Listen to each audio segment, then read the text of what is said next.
Halo guys, bagaimana kabarnya? Jadi, apakah kalian akan melakukan wawancara dengan perusahaan Jepang? Nah, kalian menemukan video yang tepat, jadi simak terus video kali ini agar kalian tahu tips dan trik cara untuk menjawab pertanyaan wawancara dengan perusahaan di Jepang agar kalian bisa keterima. Nah, oke guys, untuk kali ini saya akan membahas tentang wawancara dengan perusahaan Jepang.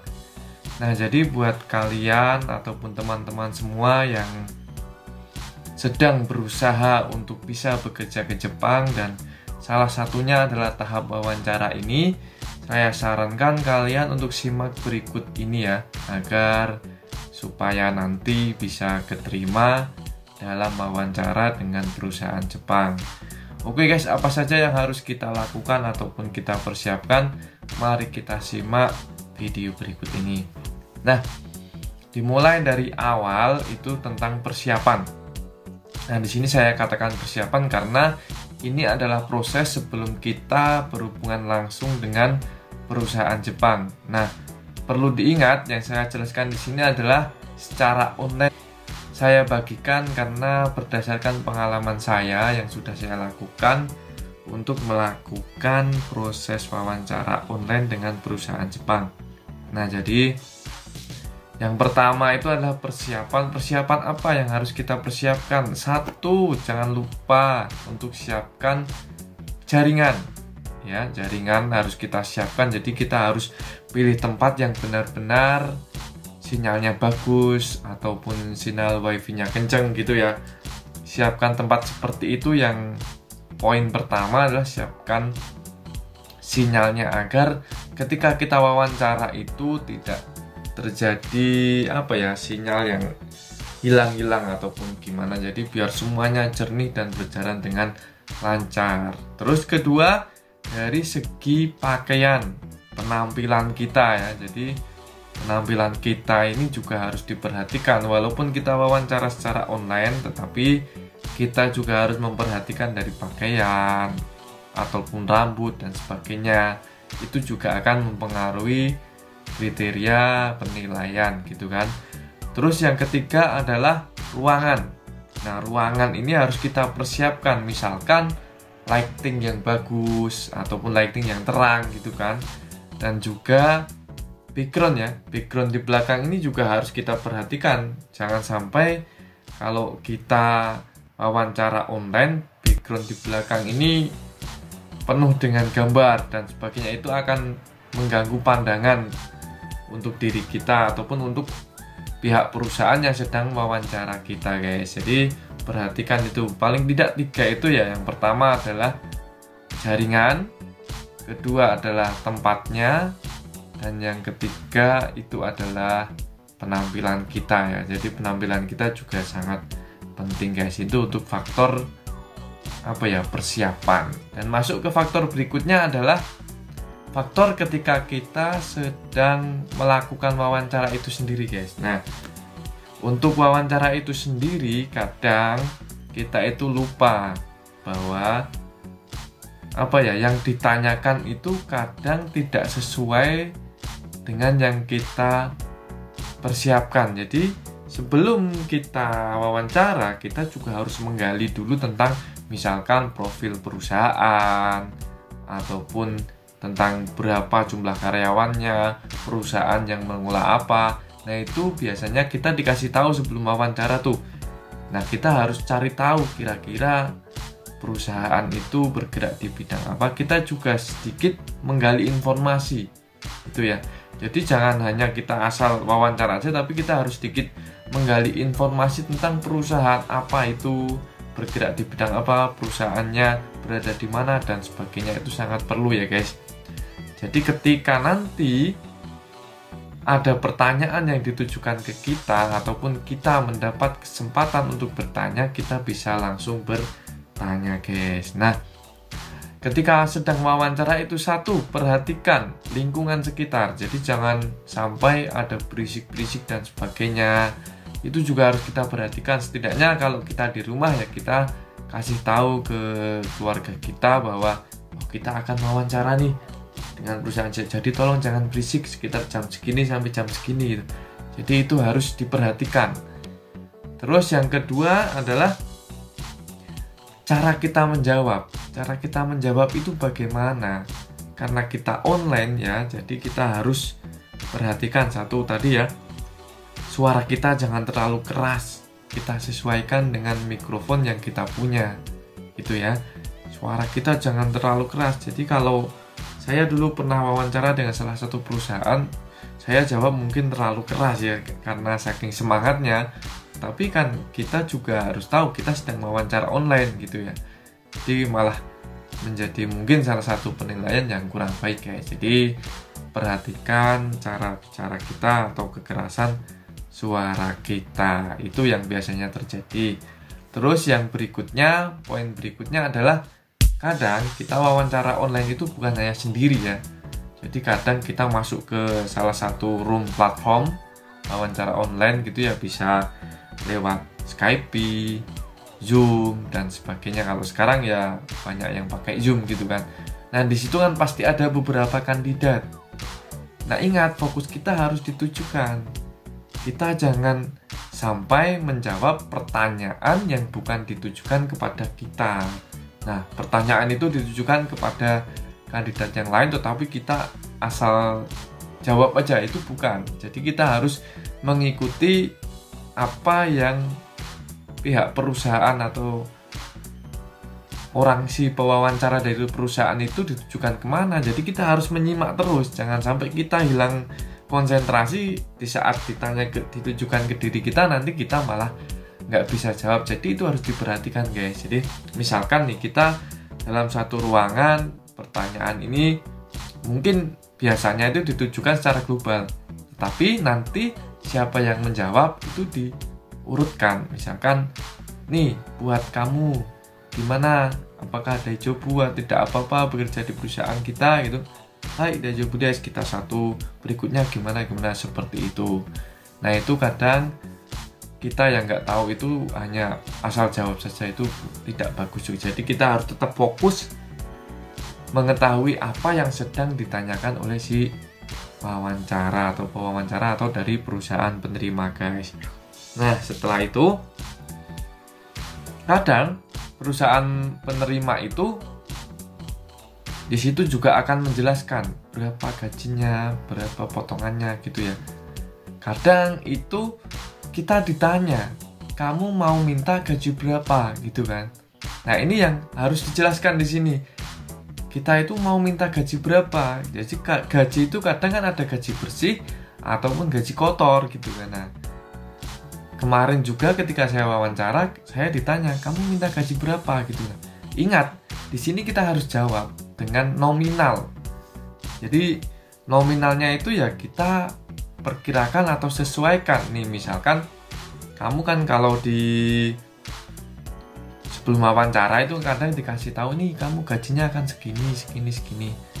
Nah, kamu boleh meninggikan sedikit tapi jangan terlalu banyak. Misalkan nih kamu itu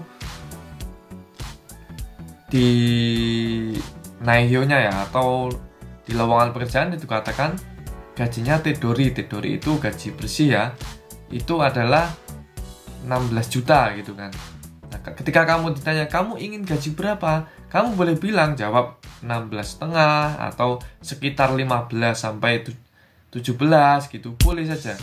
Jadi keluarkan nominal itu, tapi jangan juga kamu mengeluarkan nominal yang kadang terlalu tinggi gitu kan. Kadang sudah di Naihyo-nya atau di surat lowongan pekerjaan itu gaji antara 16 sampai 17. Bila kamu bilang saya ingin gaji 20 juta atau gaji 25 juta. Nah, itu jadi kita rasionalkan saja atau kita wajarkan berapa range gaji yang kamu inginkan. Terus juga kita lihat siapa sih kita punya kemampuan apa, kita punya pengalaman apa. Di situ juga kita harus lihat ke diri kita bagaimana. Misalkan saya yang orang yang pengalaman itu kita bolehlah naik dikit gajinya gitu kan. Tapi kan dilihat dari profil kita ataupun riwayat kita itu kita emang bagus gitu ya. Nah, itu sekedar tips untuk menjawab gitu kan. Nanti yang lainnya ikutin saja tentang tentang pertanyaan yang diberikan oleh mereka. Dan satu tips lagi, biasanya orang perusahaan itu akan memberikan kesempatan buat kita untuk bertanya. Nah, ini poin penting. Seharusnya kita gunakan untuk bertanya. Jadi kita harus bertanya. Maka kembali ke poin tadi, kita sudah belajar tentang tentang profil perusahaan, berapa orangnya. Di sini kita diberi kesempatan untuk bertanya, maka bertanyalah walaupun cuma satu pertanyaan. Itu ya. Dan walaupun kadang juga pertanyaan itu mungkin hanya sepele ya, mungkin bisa dikatakan, apakah ada orang Indonesia yang kerja di perusahaan Anda gitu, boleh saja ditanyakan. Jadi setidaknya itu memberikan interaktif lah. Jadi biar kita itu dianggap sebagai wah, orang ini ada ketertarikan karena bertanya gitu kan. Jadi manfaatkan kesempatan itu dengan baik. Dan tips dari saya ini bukan masalah tentang apapun, ini berhubungan dengan agama ya. Kadang di Indonesia itu kan agama itu penting ya, apalagi mayoritas itu agama Islam ya. Ketika kamu wawancara dengan perusahaan Jepang itu sebisa mungkin, jadi saya tidak melarang ataupun tidak apa-apa, tetapi kita ambil rasional saja karena orang Jepang itu sering berpikir rasional. Jadi kadang kurangilah pertanyaan apakah di perusahaan bisa sholat, apakah Indo bisa, ya intinya sholat lah, itu sih sering ditanyakan.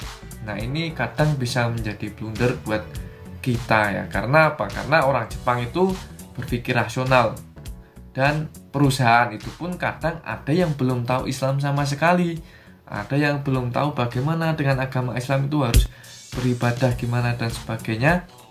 Nah, di situ kadang menjadi satu pertimbangan tersendiri buat perusahaan. Kenapa? Karena kalau kita tanya apakah di saat bekerja kita boleh beristirahat untuk berdoa, jelas itu tidak mungkin bisa, karena perusahaan orang Jepang itu kan dia hanya berpikirnya kerja, jam kerja ya kerja, jam istirahat ya istirahat. Walaupun nanti ketika kita sudah sampai di perusahaan, ternyata kita mendapatkan perusahaan yang kita bisa salat, istirahat gitu kan, bisa disediain tempat salat dan sebagainya, itu merupakan ya keberuntungan kita. Tetapi ketika kita sedang wawancara, diusahakan itu jangan sampai dikeluarkan. Karena apa? Karena kita masih belum tahu situasi dalam dari perusahaan itu gimana dan sebagainya. Apakah sudah ada orang Indonesia ataupun belum? Apakah mereka sudah tahu tentang kewajiban-kewajiban kita sebagai orang Muslim dan sebagainya. Jadi ya, untuk bertanya itu hindarkanlah tentang agama ya, karena menurut saya ketika kamu wawancara atau ingin kerja di Jepang kok dengan harapan ingin bisa kerja, itu pun satu kesalahannya. Ataupun kamu ingin bisa melaksanakan sholat 5 waktu dengan tepat sesuai waktunya, itu nanti ya hanya keberuntungan kita saja yang bisa mendapatkan waktu seperti itulah. Kalau kamu ingin mendapatkan waktu seperti ya, sebaiknya kamu kerja ke negara-negara Islam saja ataupun Arab Saudi dan sebagainya. Walaupun pada faktanya gitu kan, banyak perusahaan Jepang juga yang menyediakan tempat sholat, waktu buat sholat gitu ya. Jadi itu adalah suatu keberuntungan gitu. Jadi meskipun kita punya niat Islam itu kita akan syiar Islam di Jepang, tapi kalau bisa kita syiarnya kan melalui jalur kita sebagai karyawan, maka kita tidak langsung menentang aturan perusahaan itu guys. Jadi di situ poinnya di situ ya. Jadi harus diperhatikan betul-betul di situ. Jadi kalau misalkan kalian, karena di situ menurut saya, pengalaman saya tentang masalah agama itu kita agak sensitif ya, apalagi orang Jepang kan taunya waktu kerja ya kerja, istirahat ya istirahat gitu kan. Jadi kita harus berhati-hati di situ. Mungkin bisa saja nanti cari pertanyaan yang lain, misalkan hari liburnya hari apa, terus kadang ada acara Ryoko itu adalah jalan-jalan dan sebagainya. Silahkan ditanyakan hal-hal yang umum saja, jangan langsung menjurus ke hal yang detail seperti misalkan apakah kita bisa sholat dan sebagainya gitu guys. Ya walaupun akhir-akhir ini juga perusahaan Jepang sudah banyak yang tahu tentang orang Indonesia yang kebanyakan orang Muslim gitu kan, tentang salat gimana. Dan saya juga dulu ditanya bagaimana, apakah kamu bersedia, karena kan waktu jam istirahatnya itu belum tentu bisa untuk kalian ya melakukan sholat itu kan. Nah itu ya kita hanya bilang ya tidak apa-apa gitu ya. Nah itu walaupun dalam hati juga pada kenyataannya gitu kan, kita juga bisa lihat situasi dan kondisi nanti di perusahaan itu bagaimana. Nah itu ya guys, itu hal yang penting ketika kita mengajukan pertanyaan buat wawancara ke perusahaan Jepang gitu guys. Nah itu setelah itu adalah poin yang pokok. Nah dan jangan lupa ketika akhir dari wawancara kita harus mengucapkan terima kasih gitu ya. Jadi terima kasih, otsukar-sama desu dan sebagainya. Jadi ingat ya, sampai ke titik akhir pun jangan lupa untuk terus menjaga sikap ya. Jangan terus ketika kamu, saya sudah ditanya nih, kamu leha-leha sambil jarinya gini-gini dan sebagainya, gatal-gatal gini juga, itu saya sarankan untuk tidak dilakukan guys. Nah itulah tadi beberapa tips wawancara yang pastinya dilakukan secara online. Dan untuk video berikutnya mungkin saya akan melakukan tips untuk wawancara secara offline ya, karena saya juga sudah mengalami offline dan online, jadi bisa saja untuk referensi saja. Dan buat teman-teman semua yang sedang berusaha untuk kerja di Jepang, tetap semangat, perbanyak belajar bahasa Jepangnya dan juga yang lainnya. Sikap dan mental yang paling penting, mental, sikap dan bahasa Jepang itu. Mungkin itu saja yang bisa saya sampaikan. Dan apabila ada pertanyaan, silahkan tanyakan di kolom komentar ya guys. Dan jangan lupa untuk dukung terus channel saya biar bisa memberikan manfaat dan juga terus berkembang. Dan sampai bertemu lagi di video selanjutnya.